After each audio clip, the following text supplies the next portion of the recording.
Loki. O vilão responsável por juntar os Avengers e uma das personagens mais emblemáticas do MCU, teve o seu primeiro projeto como personagem titular em 2021 com a sua série homónima que agora chegou ao fim. Pelo menos da segunda temporada, mas da maneira como as coisas acabaram, eu duvido que haja uma terceira. Por isso, está na altura de olhar para uma das melhores, se não a melhor série que a Marvel já produziu. Ela começa por nos voltar a mostrar um momento no Endgame em que o Tony Stark e o Ant-Man falham em recuperar o Tesseract, permitindo assim ao Loki escapar. E aqui temos alguns inserts de reações do Loki que não aparecem no filme, uma vez que o foco agora está nele e não nas outras personagens. Ao conseguir ter mão no Tesseract, o Loki usa-o e transporta-se caindo no deserto de Gobi, na Mongólia. E aqui temos uma referência não tão subtil ao Iron Man, que também viu a sua viagem de redenção começar assim.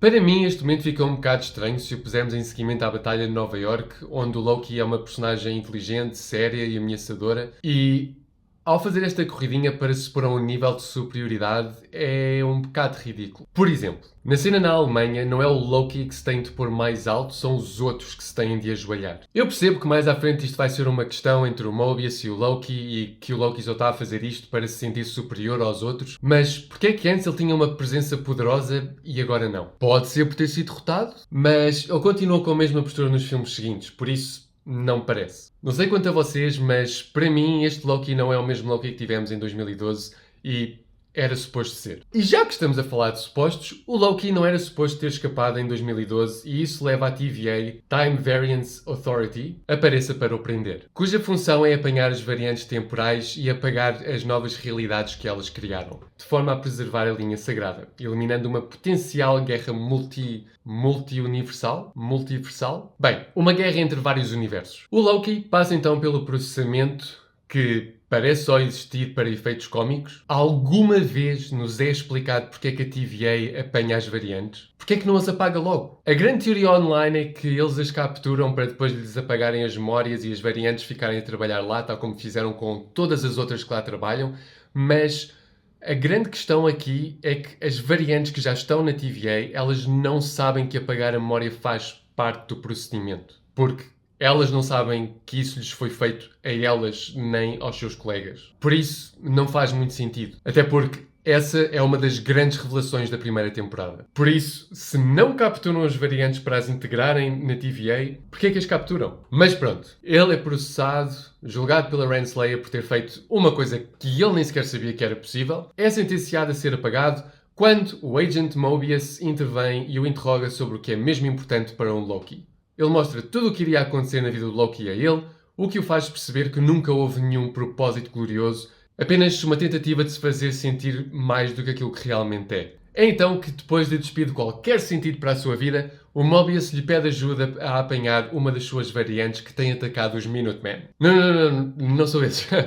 Estes aqui. Isso mesmo, ora bem. O Loki aceita, até porque não tem mais nada que ele possa fazer com a sua vida, uma vez que perdeu o único propósito que alguma vez teve, e assim começa a série. Quando anunciaram esta série, eu pensava que ia ser um bocado como o Doctor Who, em que iríamos ter o Loki e o Mobius a apanharem a variante da semana, e não estava assim muito longe daquilo que a série era suposto ser inicialmente. Só que, em vez de ser a variante da semana, ia ser o momento histórico da semana que o Loki ia influenciar o seu desenrolar. Mas felizmente eles tomaram uma direção oposta e decidiram fazer desta série um estudo de personagem incrível. Para mim, a primeira temporada funcionou mais como um setup para depois na segunda poderem levar a personagem até onde queriam e funcionou lindamente. No entanto, isso significa que a parte mais interessante só acontece na segunda temporada. Aliás, eu até diria que acontece nos 3 últimos episódios. Tenho que admitir que quando o 6º episódio acabou daquela maneira inesperada e eu me apercebi que já só faltavam 2 episódios para resolver tudo, eu fiquei um bocado nervoso. Até porque, infelizmente, a Marvel não tem um bom historial nesse campo. Mas eles conseguiram pegar em tudo aquilo que a série explorou sobre a personagem e embrulhar tudo de uma forma genial. Eles começam por explorar o lado egoísta do Loki e fazê-lo perceber que só quer salvar o multiverso porque quer os seus amigos de volta. É válido, mas é egoísta. É um egoísta bom, mas não deixa de ser egoísta. O que nos leva de volta à primeira temporada e àquela cena em que o Loki fica a reviver a sua pior memória, que é basicamente a Lady Sif a acertar-lhe nas joias e a dizer que ele vai acabar sozinho.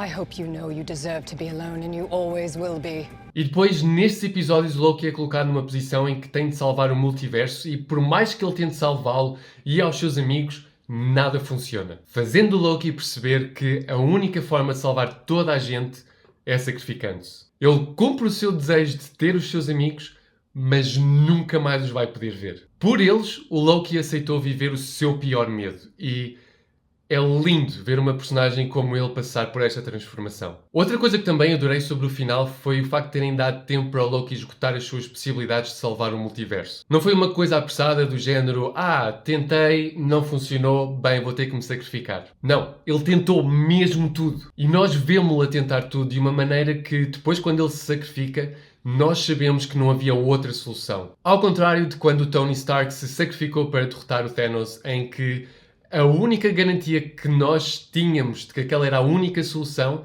era a palavra do Doctor Strange. E isso não chega. Eles podiam nos ter mostrado os Avengers a perder. Não havia esperança. O Tony tinha aquela oportunidade de pôr fim a tudo e salvar os seus amigos e não havia mais tempo a perder e por isso ele teve que se sacrificar. No entanto, não foi isso que aconteceu, ao ponto de haver inúmeras teorias de como é que se poderia ter resolvido aquela situação toda sem ninguém se ter de sacrificar. Enquanto que na série, apesar de haver aquela hipótese de matar a Sylvie, isso não é uma opção para o Loki, daí ele não ter outra escolha a não ser carregar com o fardo de um propósito glorioso. Para finalizar, esta série encontrou o equilíbrio perfeito entre fazer o setup de coisas que aí vêm, como o Kang, sem nunca desviarem a atenção daquilo que é mesmo importante.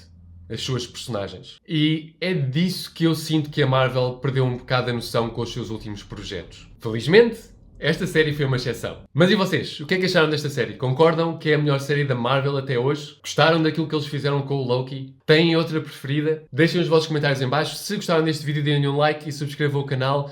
Por agora é tudo. Até à próxima. Apenas uma tentativa de se fazer sentir mais do que... O Mobius lhes pede... O Mobius lhe pede ajuda para que o único motivo pelo qual ele quer salvá-lo...